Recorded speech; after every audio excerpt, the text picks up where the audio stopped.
Hello, my fellow modeling and tabletop gaming enthusiasts, and welcome to the Mediocre Modeler Show. So this week we're going to be taking a look at a post-mortem project.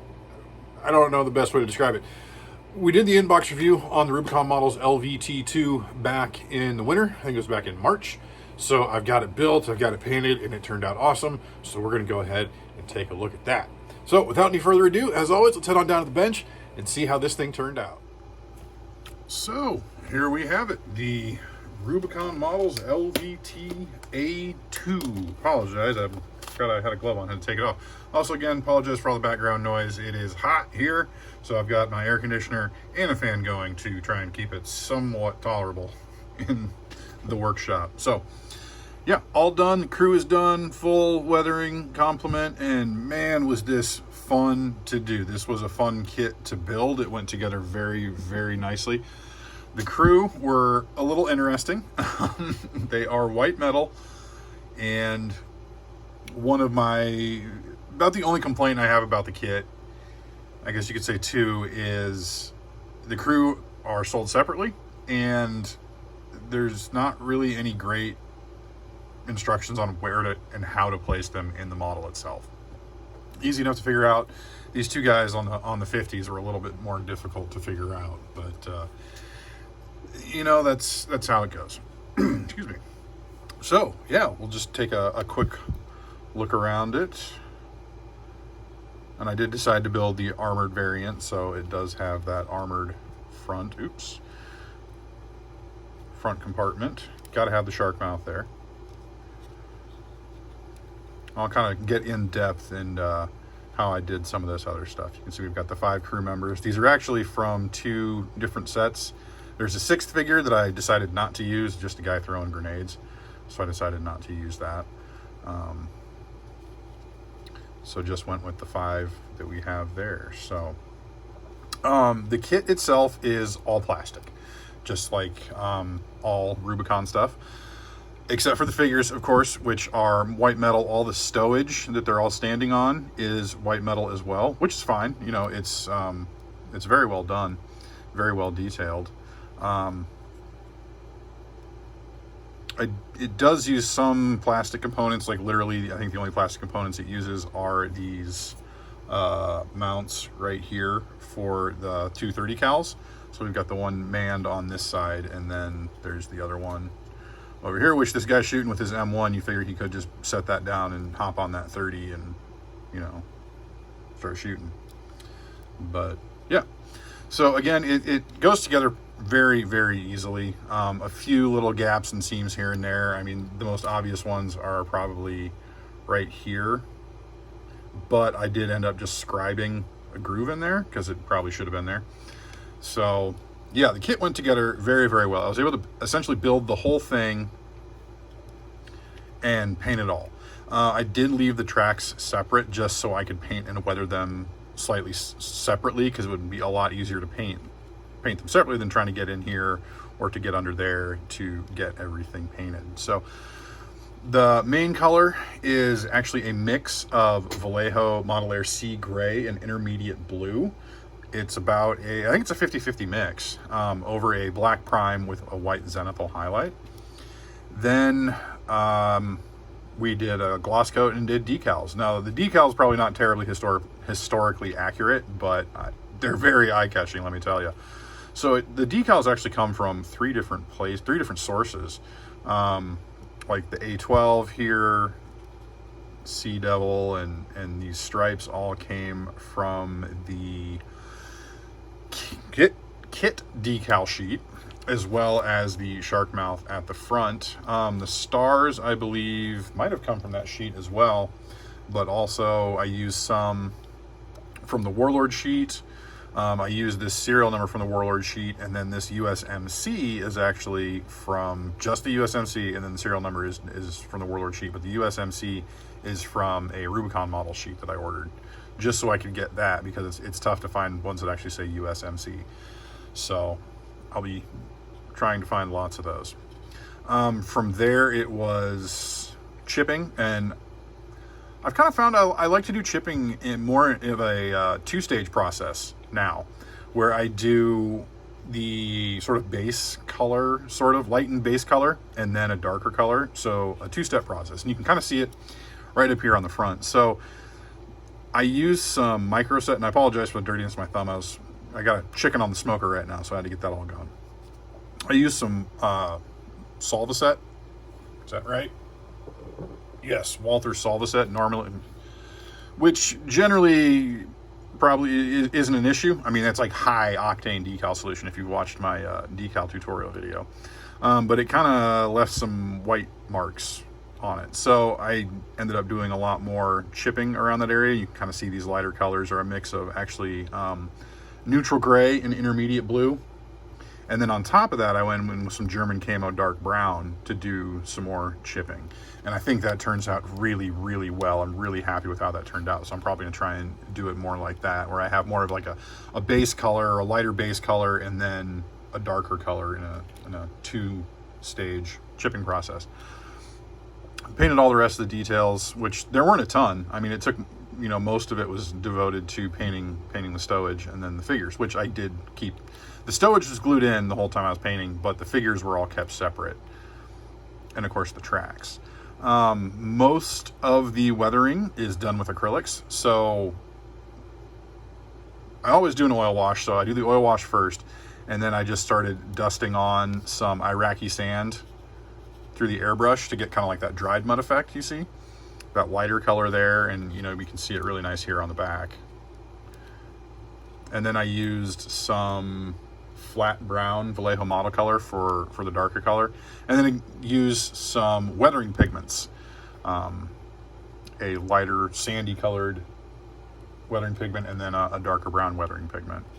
And again, you can see where a lot of that there, we kind of have it lighter up on top and then kind of bring it down darker towards the bottom where it might be a little more wet. And then I just gave everything a dusting of Iraqi sand as well, and you can kind of see where that kind of comes up and shows the dustiness. And then one thing that I did just today, you can kind of see it a little bit here on the sides, is I used some AK weathering pencils to do some streaking, which are kind of nice. They're like watercolor pencils, so you make a streak on and then get a damp brush and you can kind of wipe it down and get some streaking effect. And I just did that on the two sides. I think that turned out pretty well. It's very, very subtle, very difficult to see, but I kind of like that. But then the last thing to finish up was, of course, all of the crew. And I painted these a little bit differently than I have been the rest of my Marines, and you can tell. So what I used was actually Vallejo Panzer Aces, U.S. Marine Corps Tanker, and Tanker Highlight, or U.S. Marine Corps Tank Crew, and then Tank Crew, or Highlight U.S. Marine Corps Tank Crew. Because I got those cheap from the Warlord summer sale. So I figured I'd try them, and they turned out very different, but giving everything a wash, a green wash, I used specifically Athonian Camo Shade because it has a nice kind of brownish tone to it. Turned out all right.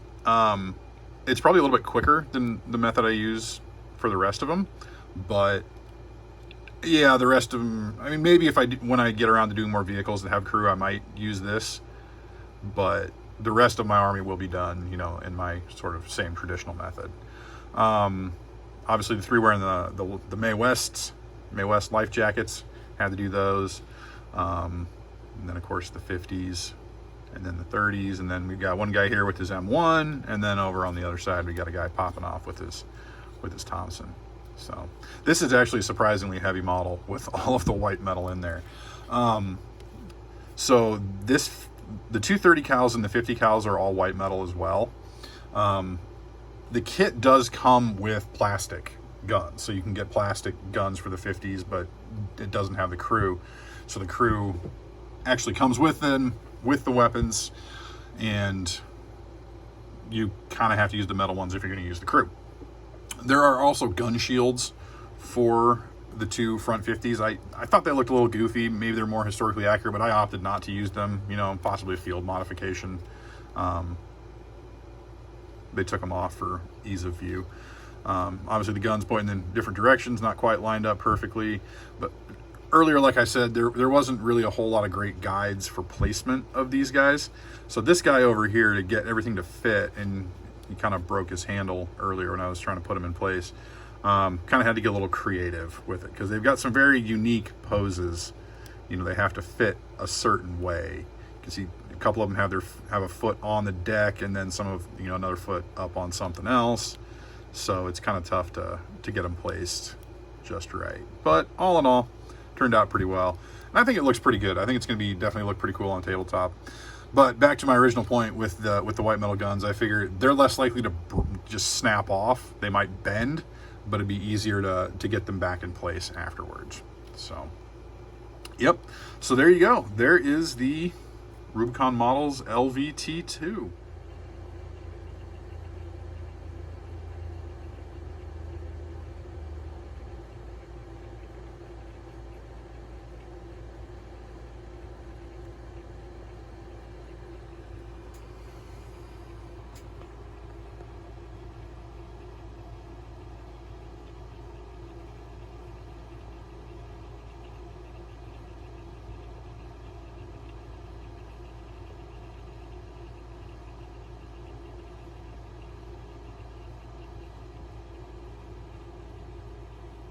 Well, that was the most fun I've had working on a project since the Pacific Sherman, so not that long of a time.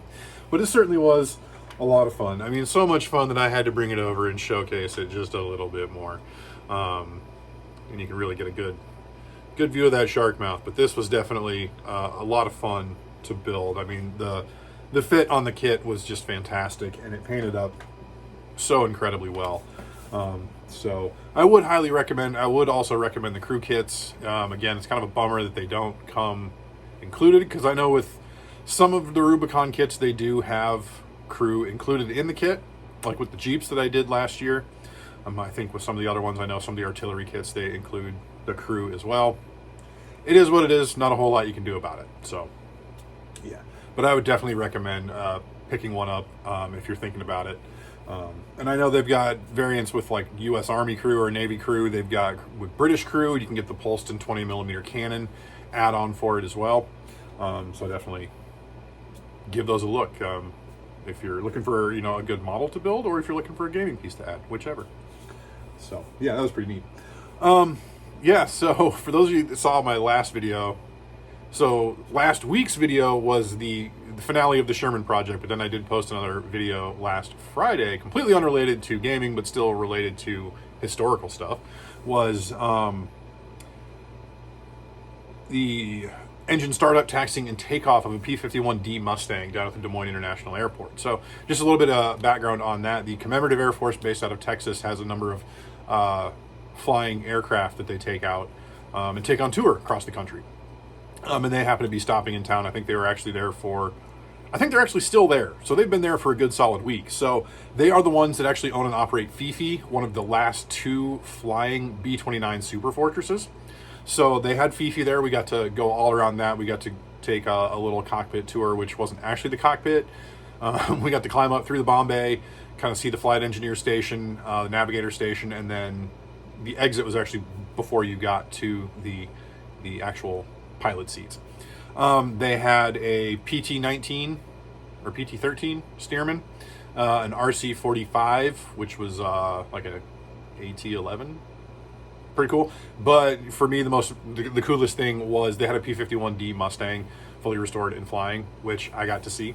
So that was pretty awesome. I think it's the third Mustang I've seen in real life. So the first one I ever saw was actually the Collings Foundation's P-51B or TP-51B Betty Jane.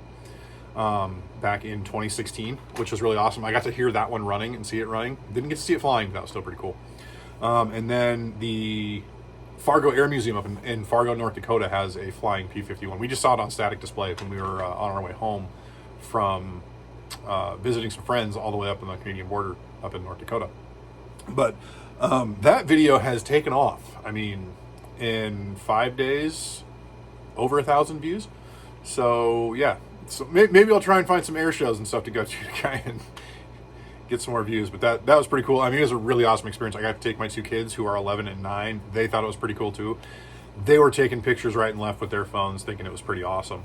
And I commented to a friend that I had met down there that I was a little bit disappointed we didn't get to see Fifi flying. But as I was driving home from work today, I'm driving down the interstate, and all of a sudden I just see a big old honking 4-engine prop aircraft flying. And I thought they had left town, But no, apparently they were still in town, so I did get to see Fifi flying. As I was driving down the interstate, so I had to be kind of careful, but that was pretty cool. So, yeah. So, as always, folks, I can't think of anything else that I need to add. We have hit 200 subscribers. I think we're at like 202, 203, something like that. So I will try to come up with something to do for a 200 subscriber special. I'm not sure what exactly it will be. It might be tour the gun safe over there. It might be how to fix a certain thing that's gone wrong this time on my car. I don't know. We'll see. But we'll come up with something for a 200 subscriber special. If you've got some thoughts on what you'd like to see, go ahead and, as always, just drop a comment on what you'd like to see for a 200 subscriber special. So as always, thank you very much for watching. If you want to find me on social media, you can get the links down below, as well as my Warlord Games affiliate link to go check out some awesome Warlord Games product, order some for yourself. So again, thank you very much for watching. If you feel so inclined, like, comment, and subscribe. And until next time, may your paints be thin, your brushes be pointy, and your dice be hot.